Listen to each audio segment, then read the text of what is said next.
Bajarê xeyalên min ji destê nivîskarek siyasetmedarekî Kurd derket. Siyasetmedar berê niha jî 6 pirtûk bi zimanê Tirkî nivîsandibû. Lê vê carê pirtûka xwe a bi zimanê Kurdî nivîsand.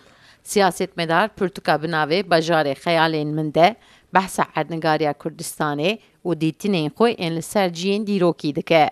Pirtûka Bajarê xeyalê bin ji nivîsên cuda cuda pêk tê.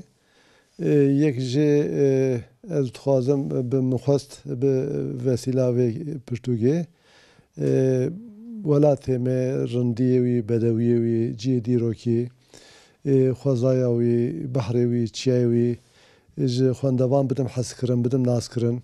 Ji gerê hez dikim û ez biçûkiya xwe ve li Kurdistanê seranser geriyam dema zarokiya xwe û van salê dawî jî. Ew tecrübeyê xwe gerê ew dîtinê xwe, nêrînê xwe derbarên xwezaya Kurdistanê min li vir behs kiriye.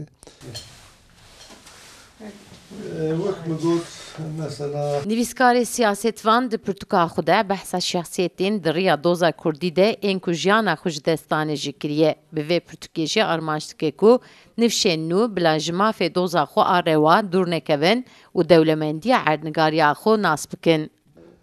De 12 hevalê me hene, hevalê ku zindanê da bi îşkencê hatine kuştin, hevalê ku em bêjin wekî din bi nexweşiyan penc şeşêrê hatine kuştin, mirin hevalê ku bi em bêjin sirgûnê da, koçberiyê da ji ber doza Kurdî koçber bûne behsa wan kiriye. Yek jê jî yanî xalek jê jî li ser